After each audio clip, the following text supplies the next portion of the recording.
to see this in draft. In a draft like this, it feels like it's a pick away, just saying, Gio, he's not going to get this for the rest of the series. And the misfortune will be locked in here just with the Nico. And if they commit to a fight, he just shuts it down and then TP's back to the top lane. Bro are kind of walking into a trap here, potentially.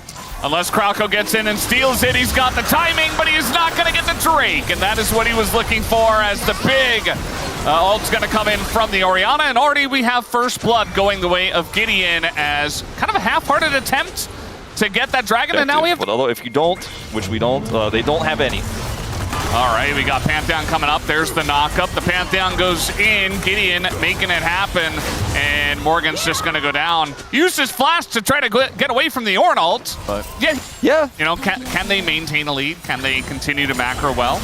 I am curious, as the Timbers did happen, and then Closer died. So good gank from Lehens. The follow-up is there. Yeah. Commits his flash for it, but 100% inability to turn off objectives or to take an Otacon correctly or try to go for a Baron turn. In this game, I think they could do kind of whatever they want when it comes to late game objectives, and they have such a good comp from ahead with this Orianna. Gets the Tibbers out, and then Lehens is like, well, there's no Tibbers. I think I can just go in on this flashes for the root on the bottom side of things, but you should be able to learn and grow so fast. I think, so we're going to have a bit of a skirmish here. Hold my thought.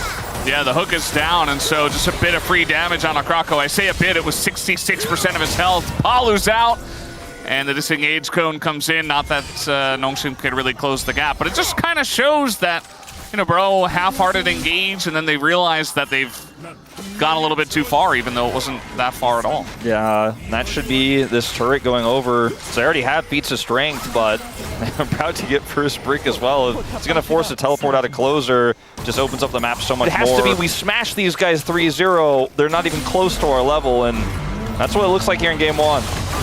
All right, well, no flash this time. They're going to flash in. Will Gideon, I believe. No, he just jumps in as the stun comes down, and Gideon is going to fall. They can't do enough to Morgan, and now the equalizer still available. Krako and his counter gank get so much work done, as finally they will take him down. So that's a couple of shutdowns going the way of Bro now. Yeah, that was a really clutch turn there. Morgan narrowly survives. Quantify here for Nongshim. Like, he could TP in, but he won't have his ultimate. I think this is a great call from Bro. Sure, they don't have their equalizer, but they have the positional advantage here, and they have Annie.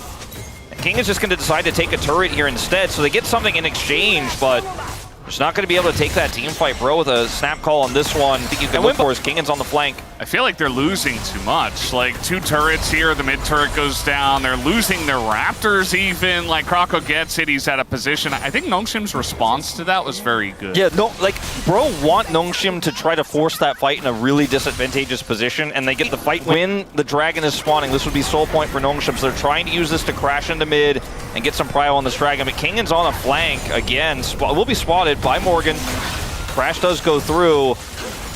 If they could maybe collapse onto Kingan here, I mean, I'm trying to see ways for Bro to win this fight, because, yeah, they have tons of prio right now, and they have all the engage in the world with this Annie, with this Jarvan. Everything's up. The equalizer's back online. They could still win a fight straight up, but this Kingan flank is a big issue. Yeah, they don't really get solid vision. Yeah, they got in, they had prio on the river, and then they were like, huh, we don't have any wards. Now they're trying to go on a Kingan here, nice buffer, but that is an Ornn. Even the anti-timbers and the equalizer goes in, and now the massive follow-up from the Nico is there. The turn in the fight is gigantic for Nongshim. Hype is out of the fight as well. Closer is down, and Kingan lived through every single ult that they flew on him. Yeah, maybe better luck in game 2, buddy. I used so much of all of your cooldowns and tools and buttons on an Ornn, and then Nongshim are like, cool, thanks for the free turn. And I think their best bet was using their... They saw the opportunity, and it did not pay off for them. And Nongshim, relatively smoothly here, as now they're trying to close the gap on a Krako. Pretty deep in his own jungle. Krako, the one guy that was kind of fed for his team. And fed, I say him pretty lightly at this point. Gio just gonna flash away from the stun that comes in. He's like, well, I have this flash, I might as well use it. Yeah. Meanwhile, the entire map is falling apart. Calyx playing a fantastic game of Orianna, just taking the bottom inner. He's sitting on 8 Dark Seal stacks. He's like nowhere near finishing his Rod of Ages, but it just doesn't matter because he has a completed Horizon focus. And they are going to be able to get these side turrets and as well as the inner here in mid. And if the timing of killing Croco was a little bit later, I think they just take Otacon for free. Instead, I think they will use Otacon to posture a team fight because they have Orianna, Ornn, Misfortune, and Nico. If Nongshim can't set up a turn on this one, I think those issues that we saw in the Legend group perhaps persisting, but they're on the bottom side of the map where Otacon is, and they're setting a trap right now. Palu is caught. Yeah, very nice buffer, but still gonna get Shockwave. Meanwhile, Lahen's in a bit of trouble, so he's gonna go down, and Kingan's jumping in against 3 people, gets the kill. Ornn, the assassin, is back here on the Rift. When you're this fed, you can essentially just do that if the Kaisa is that close. For Kingan to help set up that kill. And Nongshim, even though it wasn't a turn off of Otacon, set up that vision trap in jungle, get the kills, grab Otacon itself, and it is going to be another objective in their pockets. Is Bro still sitting on that one? I guess, you know, like the outer turrets are kind of like teeth, you know? Yeah. Just take them out one by one. It's okay, because they're baby teeth, because you got the inners. Yeah, here we go. Nice little engage for Lahen. Just going to hit the front line, as Palu is not much of a front line, just kind of disappears. And it's a turret. The rest of the team really just abandoned ship. Not that we can blame them, really. They're just going to run away. 10,000 gold almost now. Yeah. To be clear, there is nothing Bro can do that's a great choice. Bro's been fishing with his flag a lot in this first game. Maybe this time is the gotta do it. You gotta do it now.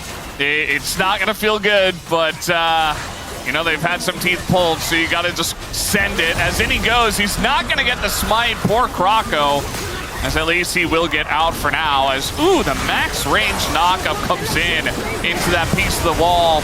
As they're trying desperately to take out Jiu. They might just be able to, but they're not quite able to. Triple kill comes in for Jiu, and this game is very much over. 24 minutes in already.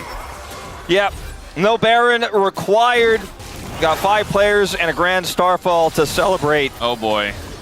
I mean, he's really celebrating. And for Nongshim, this is not a series win, but it's certainly a lot of momentum gained that they have not seen in a while. Or very, I'd say probably the most one-sided game win we've seen from them. I think we could say that factually since the split of groups. And Nongshim win this in extremely dominant fashion. Bro Predator's kind of in shambles right now as the gap between Legend and Rise seems pretty big in game 1.